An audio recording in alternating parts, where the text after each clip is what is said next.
Good evening, folks, on this very warm Thursday night, and welcome to tonight's edition of Ask Leah. I've had 3 really good communications questions come through this week, and I'm really looking forward to getting stuck into answering them.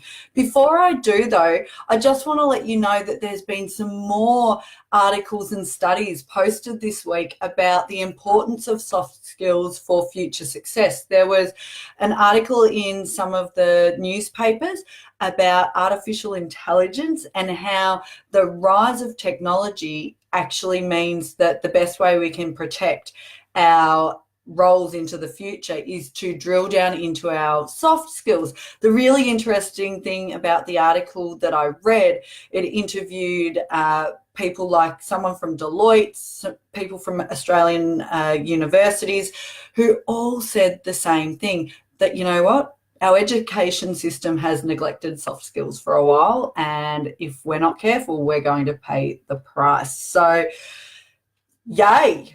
Finally, the world is catching on, and by watching this tonight, hopefully you get some tips on how you can approach some tricky communication situations too. So let's get into it.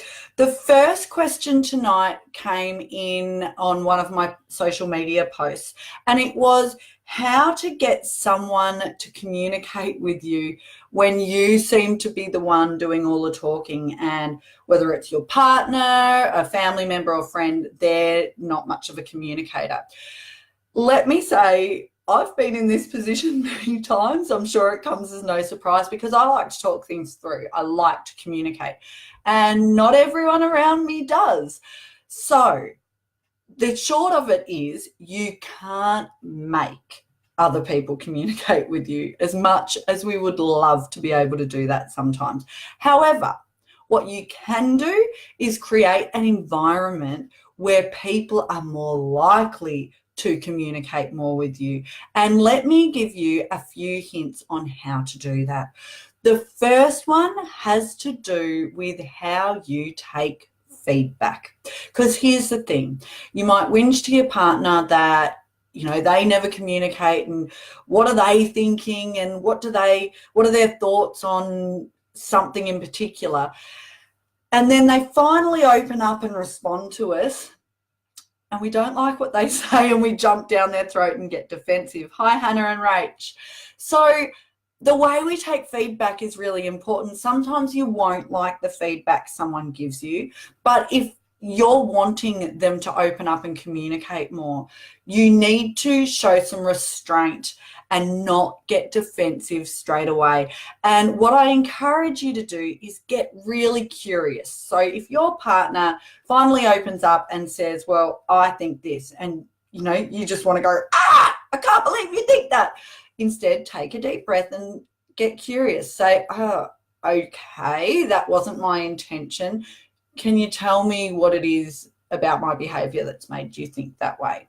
So by you accepting and hearing what they say, they're more likely to continue to speak up. If you shut them down the minute they speak up and get defensive, then in their mind, they're thinking, well, this is why I don't communicate. I'm not going to try that again.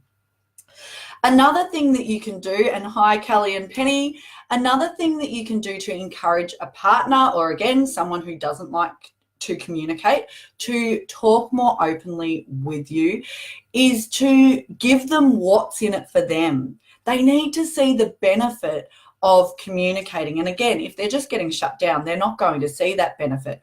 So a line I've used before with someone who has said, look, nah, don't want to talk about it, is to say, well, that's fine. However, if there is an issue and you don't want to talk about it, I can't help fix it. I can't do anything about it. So I'm here. I'm willing to listen. I'm willing to talk about it. I respect if you say you don't want to. However, if that's the case, then please, can we go back to behaving as normal, because I can't fix it if you're not going to tell me. A simple one that I've used, my husband and I have very different organizational skills. I like everything on the calendar, it drives him bonkers. He likes to be more go with the flow. The reality is we've got a business, 3 kids, he works as well. So, and he's going to watch this and go, oh, now I know what she's doing. He probably won't watch this. I'll be fine. If you do, hi, honey, love you. One of the things that I've done, and to show him why, yes, spontaneity is great, but we need to lock some things in on the calendar, is because I'll say to him, I can make anything happen. If you want to go on a fishing trip or you want to do something, I can make that happen if I know about it. But if I don't know about it, I'm going to go and book things in, or the kids will have stuff on, and then you'll want to do something at the last minute, and I can't make that happen. So what I needed to do was show him the benefit of booking some things in the calendar, even though he doesn't like it. And I get it. I don't like doing it either, but life's busy. But you've got to see it from their point of view. You need to show them the benefit in communicating with you. Otherwise, why do it? The last tip on how to get someone who's a bit of a reluctant communicator to have a conversation is something I call the Margy special. Marg is my mum, and my sisters, if they're watching now, and there is one of them watching, is going to laugh when I say this. She's already going to know the technique that I'm going to suggest right now. The Margy special in the car. It drove us nuts as teenagers, but geez, it's an effective strategy. Rather than have a conversation in the heat of the moment, it's a great, when there's no other distractions, you're driving somewhere in the car, if it's the 2 of you, it can be a great place to have a conversation. Guys in particular often don't like face-to-face eye contact communication. There's been lots of studies into this over the years where guys are much more likely to talk if they're doing something. So whether it's driving a car and you might have a conversation, they're less likely to jump out of a moving vehicle. If not in a car, it might be that you're going for a walk together, or a run, or a bike ride, or you're doing something with the person who's a reluctant communicator, so that they don't feel that gaze so intensely on them, can be beneficial. Hannah, it's a good technique, isn't it? We hate it when we're on the receiving end, so you do have to be careful. You can't bail these people up every time you get in a car, or they'll just refuse to drive with you. However, on occasion, really effective technique. Okay, second question that came in this week. This is an interesting one. It was actually raised with me by 2 different people in 2 different organisations, and it has to do with how to address different expectations around flexible working hours. And this is an interesting one. Flexible working hours is something a lot of businesses are promoting now, that you can work from home sometimes. There's different ways we can go about getting our work done. And personally, look, I think it's great. I especially think it's great because this is how I work. I have my own business. I work flexibly. I work around my kids at night, from home, from businesses. I'm all over the place. I have a virtual assistant who works for my business 20 hours a week. She's based in the Philippines. So we Skype every day. She's off doing her thing. I'm doing mine, and she gets the job done. Like, she's brilliant, and Efri will be watching this on replay. She's been a huge addition to my business. She works flexibly and remotely as well. But in a lot of workplaces, this is causing some issues, because what some people are being allowed to do, others are being pulled up for. Some people are getting the 20 questions. Well, where have you been working? What did you get done? Why have you been out today? And there's some real angst going on. So a couple of things that you can do here to address it. One, if you're not the person that sets the flexible working, if it's your boss, I would encourage you to have a conversation with them where you suggest that maybe a discussion with the whole team around, so that there's some shared expectations and understanding and really clear guidelines about how the flexible working arrangements work so that everyone's on the same page. I mean, the reality is flexible work doesn't work in all roles. So sometimes it does seem unfair, but within an organisation, there might be a role that relies on a system that is only within that organisation, and that person can't work from home. So there's always exceptions. However, if it is that some people are getting away, not getting away because it's not, some people are allowed to work from home and others are getting the 20 questions, ask for some clarity and shared expectations to be delivered to the team, not just to you as an individual, because you might get a different story to someone else. The other thing, if you are on the receiving end of the 20 questions, is to give people the why, the information about where you're going to be. Now, someone said to me, but why should I have to do that? If we've got flexible work, I shouldn't have to justify where I am.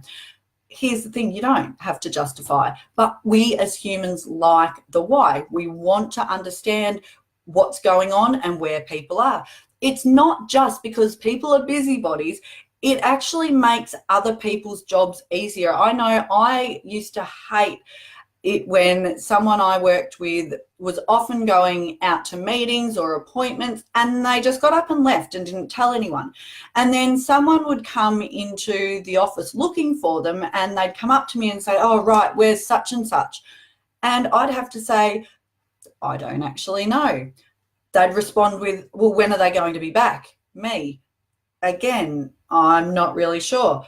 The other person, but they sit right next to you. Me again, yes, so they do. So it's really important to encourage in your workplace that sharing of information. You know, it might be, I've really got to focus on a project tomorrow, so I'm going to work from home so that I'm not getting the distractions of people calling into the office. It might be, I've got a meeting in Melbourne tomorrow, so if you need me, I'll be on email, but I won't be in the office. It's about communicating and sharing the information, not because you have to and you're being checked up on, but because it makes it easier for everyone. It creates a culture where, right, now we know what's going on. And then if there's issues to address around discrepancies, you can have those conversations. But people like the why. You know, I had a conversation with someone else today as well about the why. And again, this person said to me, well, I didn't include the why because I don't think I should have to. I shouldn't have to justify it. Again, and as I say in all of my communication workshops, the why is hugely important. You might not have to tell people, but by giving them the information, okay, it means people are more engaged and more on board with your message. And the example that I give in my workshops around this is when I had knee surgery at the start of last year. I was super fit when I went in and had knee surgery. I've got chronic arthritis in both of my knees and it's bone on bone. And I had one knee operated on, then a couple of weeks after the other one, and I've had many surgeries on both of my knees. And when I woke up from the second surgery, my surgeon said to me, Leah, you are not allowed to run or jump anymore forever. No more high impact exercise for you. And he's a surgeon, so some could say, well, you just listen to your surgeon. I can tell you in that split second when he said, Leah, you can't run and jump anymore, in my head, I went, watch me. I went defiant straight away. I made assumptions about why he was giving me the information. I thought, oh, he thinks it's going to hurt. I can suck up pain. I'll be fine. So I said to him, okay, I hear what you're saying, but I need some more information. Can you please tell me why that's a problem after I thought this surgery would help and mean I didn't have the pain? And when I asked for the why, here's what he said. Leah, you've got bone on bone.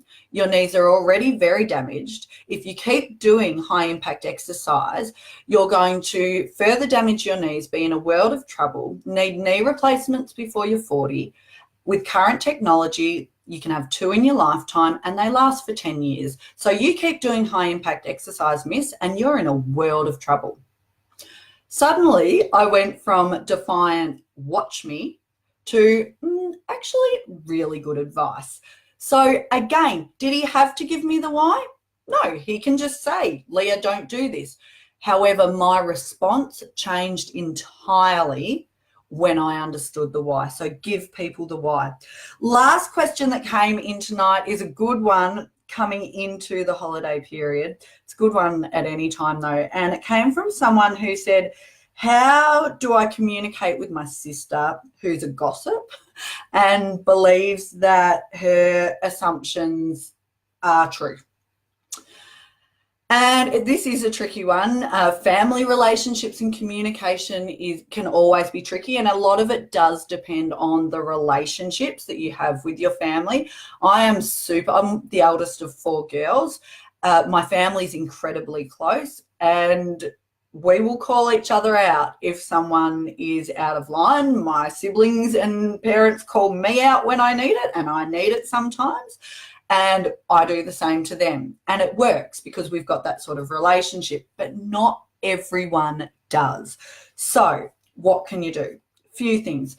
The first is if she starts gossiping to you, and this person said it causes issues in the family, not just for her, but with other members of the family, because this person's always gossiping about different people and sprouting things as truth. I really encourage you not to engage in it. So if she starts gossiping to you, it might be saying something like, you know what, I am so happy to catch up with you, but can we please talk about something else? You know, what's going on for you at the moment? Now, chances are, because these sibling relationships can be complex sometimes, she's going to get defensive and a bit huffy and pissed off. Okay? That's fine. You're staying calm. You're not engaging, you know. If she says, why? What? Can't I talk about that? It's just, you know, again, really calm. I would love to talk to you. I want to talk to you, but I'm not really interested in hearing about that stuff. I want to know what's going on for you at the moment. If things continue or, you know, she really pushes and insists on this gossiping to you about other people, you can use that no triangles line that I've used a few times, and you can say that that's what you're aiming for. And again, this only works if you genuinely are. You can't say, oh, look, I'm working towards this no triangles communication style, and then you go and gossip yourself. But if you're just sick of the gossiping, it can be, you know, hey, I've been watching this communications person online and she's got this idea about no triangles, where if we've got an issue, we have a chat to the person directly, because it's all about creating stronger relationships and removing the middleman. If you've got an issue with Auntie May, you know, maybe it's worth having a conversation with her. And then if she doesn't want to have a conversation with Auntie May, perhaps it is like, then, all right, well, if you don't want to have a conversation, maybe let's just talk about something else. So by you not engaging, yes, she might get huffy, yes, she might walk away, but you're being polite. You're just letting her know that that's not what you want to engage in. It's not the conversation you want to have. If she's sprouting things as truth about family members and, you know, presenting them as truth as part of her gossip, a line that you might be able to use there is to, again, say something along the lines of, hey, I know that you really believe that to be true, and that's your opinion on what's true. But just remember that everyone thinks differently. So while you think that's true, they've probably got a different opinion as well, and that's okay. Again, she's not going to like this conversation if you decide to go there, but it is so true. You've got an opinion on what's true and what's right, and I've got an opinion on what's true and what's right, and those opinions might be very, very different, but we both believe we're right. So it's an opinion on what's right, and that's okay. Different opinions are okay. If you've got 2 assertive people or a strong enough relationship, guess what? We can debate different opinions. I love nothing better than a good debate. I don't see it as an argument. I love having those conversations with people. A lot of people don't like having them with me because they don't like debates. They see that as conflict, which is fine. I don't go into it with people that feel that way. But in this case, it's so important to not engage, but gently let her know that, you know what, you're not up for this. You're happy to talk. It's not that you don't like her, although maybe you don't. It's just that this conversation, let's talk about something more positive. And she's got an opinion, you've got an opinion, everyone's got an opinion. Different opinions are okay. That's life. We're human. How boring would it be if we all thought the same and believed the same? So there you have it. That's me for tonight. And I won't be back next week for Ask Leah. Next week is a jam-packed week for me, so there's no slowing down at the moment. It's a bit nuts. I've got 2 workshops next week, a keynote, and next Thursday night, when I would be doing Ask Leah, I have my son's school presentation night. Never fear, I have recorded a video that is ready to go up on Thursday night, speaking about something I'm really passionate about. Although I'm passionate about everything, who am I kidding? When it comes to soft skills, I love this stuff. Thanks for tuning in, folks. Have a great week. I will be back for one last Ask Leah before Christmas. So if you do have a communication question, if you've got a question about communicating with family over Christmas, or friends, or whoever it is, Uncle Bill, who makes things a challenge, shoot it through. There is a blog post I wrote last year on how to communicate at Christmas. I'll make sure I give that another run, because there's some great tips in there to, handle those curly questions that seem to come in and make things really awkward over Christmas lunch. Have a great night, folks. Stay cool tonight and tomorrow. All the best. Bye.